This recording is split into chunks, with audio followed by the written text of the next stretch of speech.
Newscenter 7 at 10 on UPN 17 begins now.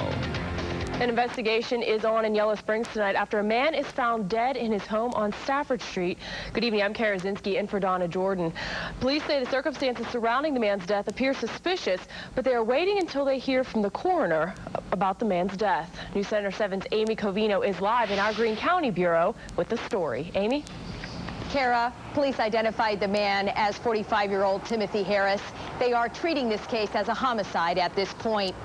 A friend of Timothy Harris walked into the Yellow Springs Police Department at around 3:30 this afternoon and said he needed help. When police arrived at 328 North Stafford Street, they said they were immediately suspicious. Police say Harris was found on the floor of his kitchen, and it looks like foul play was involved. Timothy Harris was a longtime resident of Yellow Springs, and he was familiar both to police and residents of the village. The Greene County Coroner's Office is expected to have a ruling on the cause of death tomorrow afternoon. The Miami Regional Crime Lab was also called in to help process the evidence. We've collected several items from the home here, photographed and diagrammed the scene, and we've talked to neighbors, and we're talking to people that know the gentleman. Yellow Springs is a village that's not accustomed to major crime. Police say this would mark just the third murder in over 10 years. Reporting live from our Greene County Bureau, Amy Covino, Newscenter 7. Thanks, Amy. Shape up or ship out. That's the message today to Delphi workers at the Vandalia Thermal and Interior plant. That message is not just coming from Delphi, but from the union president, too. He says workers will have a very important decision to make next week when they find out about a plan, the survival plan for the plant. Newscenter 7's Sally Taylor has the story.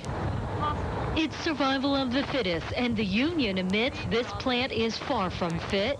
Overall quality is poor and absenteeism high, 26%. To be profitable, you have to have people here every day. When you balance your lines, you have to have everybody here to do that job, and if you have people absent, 26% absenteeism, it's kind of hard to manage a business around that absenteeism rate. Next week, workers will find out what changes they have to make in order to keep the plant open 3 more years. The union president here is giving workers an ultimatum. Either change your ways or lose your jobs. They should be thinking about where can I find a job with the wages and benefits that I have outside of the present job that I have. I think most of you know there's not very many jobs out there. Now the union has to convince workers to approve the changes, come to work, and keep the plant open. Are you going to be that frank with these people who aren't doing their job, saying, hey, if you don't want to do it, get out? That's a very good thing, and yes, we're going to say that if you have options and you'd like to work someplace else, that's a choice you should be making. If the plant closes, the entire Miami Valley will take a hit, especially Vandalia businesses like Oscar's Bar and Grill. I think it will hurt us very badly as a community and as my business. Sally Taylor, Newscenter 7. Ohio State troopers try to pull over a car but end up following it for 16 miles.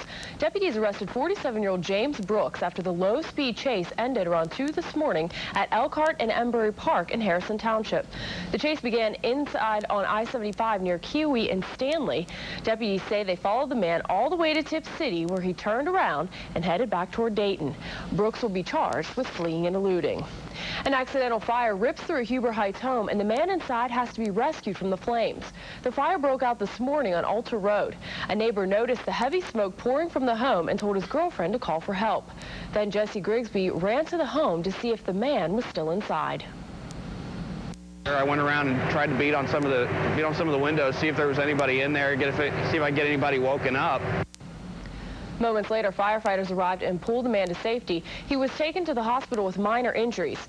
The fire caused about $90,000 in damage. A student tells a teacher about an alleged drug deal. Now 3 Clark County teenagers are facing charges. The teens were arrested yesterday at Shawnee High School in Springfield. The sheriff's office says all 3 boys had the powerful painkiller oxycodone in their possession.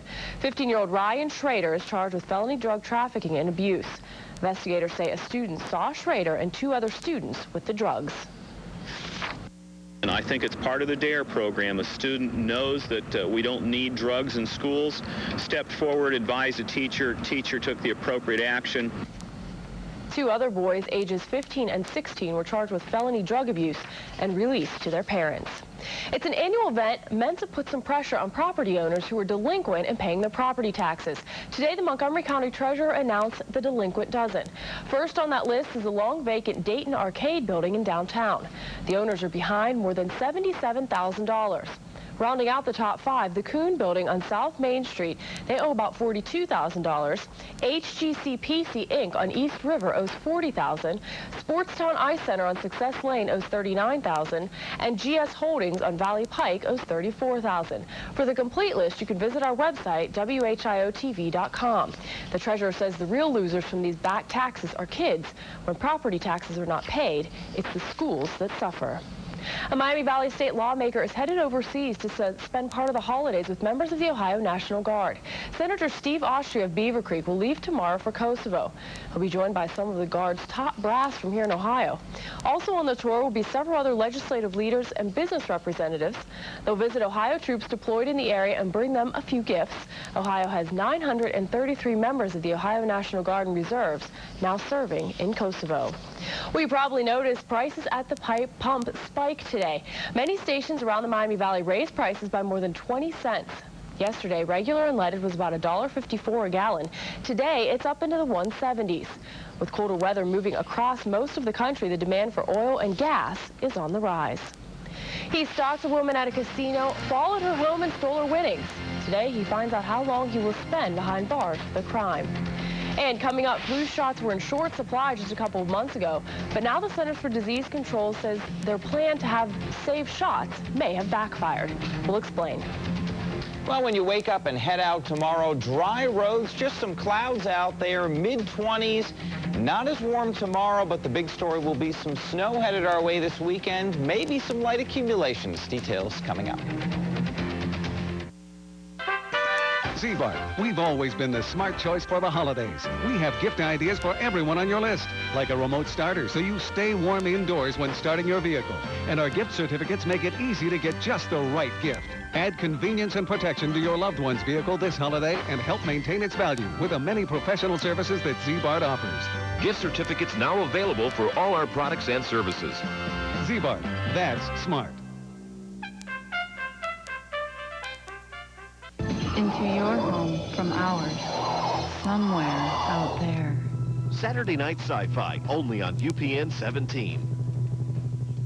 Get ready, the UPN 17 Holiday Charity Auction benefiting the Dayton YWCA is online now. Bid on items from your favorite UPN shows, local sports teams, recording artists, plus holiday gifts from Esther Price Candy, Neil's NASCAR die-casted collectibles, Lady C Salon and Spa, the 2005 U.S. Senior Open, and Dr. John T. Green, and gift certificates to great local restaurants. The UPN 17 Charity Online Auction benefiting the Dayton YWCA. Visit WHIOTV.com and bid today. With every great discovery comes the threat of great destruction. UPN Friday, one man with the secret to life itself has created an unstoppable army. This only ends one way, Doctor. Prepare to be boarded. There are thousands of pathogens stored here. Which one will kill you first? Brent Spiner returns in a continuing Star Trek event. You son of a... Actually, Mother was a chemist. A special Star Trek Enterprise. UPN Friday at 8, 7 Central. You're watching Newscenter 7 with live, local, late-breaking coverage you can count on. Clark County authorities make an arrest in connection with a vandalism spree that targeted people's tires. And 3 men are facing drug charges after police bust a home near Tip City. We begin tonight's Bureau Roundup with Newscenter 7's Northern Bureau Chief, Steve Baker. A routine traffic stop in Miami County leads sheriff's detectives to this home on Ginghamsburg, West Charleston Road near Tip City. I'm Steve Baker with that report. Detectives see suspected drugs, drug paraphernalia, and guns, along with this sign that was found in the living room. We located a sign in the living room that originally said, "Keep off concrete." It had been changed to read, "Keep on crystal methamphetamine." In all, 3 suspects are in the county jail on a variety of drug-related charges. From our Northern Bureau, Steve Baker, News Center 7. A Clark County teenager sits in jail accused of going on a vandalism spree that targeted over 24 vehicles. I'm Kathy Stelzer reporting from the Newscenter 7 Springfield Bureau. Thursday afternoon, 17-year-old Johnny Nye was arraigned on 21 counts of criminal damaging. The sheriff's office believes Nye slashed tires on almost 24 vehicles in New Carlisle and Park Lane earlier this month. Investigators are now looking for 2 other suspects that may also be involved. Nye remains in juvenile detention. I'm Kathy Stelzer reporting from the Newscenter 7 Springfield Bureau. I apologize, I'm sorry, and I hope that she can find in the kindness of her heart to forgive me. I know a lot of people don't get a second chance in life, but I wanted to take this time to apologize. I do sincerely apologize because I know I caused you harm. A man apologizes in court today for following a Beaver Creek woman home from the Argosy Casino and stealing her winnings. 24-year-old John Whitley knocked the woman to the ground and stole her purse with $19,000 inside back in August. His attorney says he has a gambling addiction. Whitley was sentenced to 4 years in prison and must pay full restitution to the victim. Coming up next, we'll tell you about some casino workers who are using security cameras to keep an eye on women rather than watching out for security breaches. If the troops come home to see the tree, why not send the tree to the troops? I'm Kelly Kobiella in Oceanside, New York, with a Christmas wish and an amazing story of how it came true. The Gables Singing Woods is the place to be. The grounds are lovely. My apartment looks out on this area here. It's like having a private yard. I walk out and around it every day, and I have my little garden with my flowers. This is the place. It's cheerful and caring, and everybody goes around smiling. Visit the Gables, Ohio's premier assisted living communities in Dayton and Middletown. The Gables, caring with a commitment to quality. When you need money in a hurry, every life change, there's check exchange. Need a little extra cash to cover those holiday expenses? Don't worry. In this holiday season, Check Exchange is going to give one lucky winner a chance to get their holiday bills paid. That's right. Just register at any area Check Exchange, and if you're the winner, we'll pay off your January bills up to $1,000. For every life change, there's Check Exchange. At Jeff Smith Chevy, we're offering the deal of a lifetime. 0% financing for 72 months. That's right, no charge financing for 6 whole years. You can buy an Impala or a Monte Carlo for as low as $199 per month only at Jeff Smith Chevy in Fairborn. In December, we're offering 0% financing for 72 months or $12,000 off. That's right, $12,000 off our 2004 trucks. And remember, if your car doesn't say Jeff Schmidt on the back, you paid too much. So get in here. The holiday season, full of excitement, has arrived in the Miami Valley. And to make your holiday planning more complete, log on to the Esther Price WHIOTV.com holiday guide. Get a sneak peek at unique gift ideas, this year's hot toys for kids, share a holiday recipe, or send a seasonal greeting e-card. Plus, the holiday guide's list of community events, lighting displays, and concerts will put you in the spirit. Enjoy the season a little more this year. Click on the Esther Price WHIOTV.com holiday guide. Caesars of Atlantic City is $80,000 short for using their surveillance cameras for something other than normal surveillance. Authorities say people using the surveillance cameras at the casino in 2000 and 2001 spied on female employees and customers in a voyeuristic manner. The State Division of Gaming Enforcement obtained some of the videotapes from the cameras after being tipped off by a Caesars supervisor. 2 men were fired for making the tapes, and they still may face sanctions from the New Jersey Casino Control Commission. 2 men remain on the loose tonight 24 hours after shooting a Michigan police officer in the chest. The officer was investigating a suspected poaching situation. When he approached the suspects, he was shot by one of the men who was wielding a rifle. The officer's bulletproof vest saved his life by stopping the bullet from penetrating his chest. The 2 suspects immediately left the scene in a blue pickup truck and still remain on the loose. 2 months after the government warned of a shortage of flu shots, health officials are now worried that tens of thousands of those shots could go to waste. Officials at the Center for Disease Control says the government's warning had an unintended effect. It asked the public to reserve vaccines for people most at risk, such as the elderly. However, the CDC says more than half of elderly or chronically ill adults haven't asked for a flu vaccine because they thought they wouldn't be able to get one. The government is now considering easing up on those restrictions. Soldiers in Iraq are getting a very special delivery in just a few days.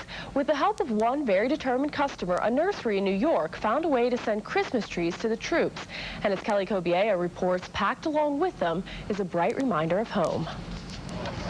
For the D family, deliveries are part of the business.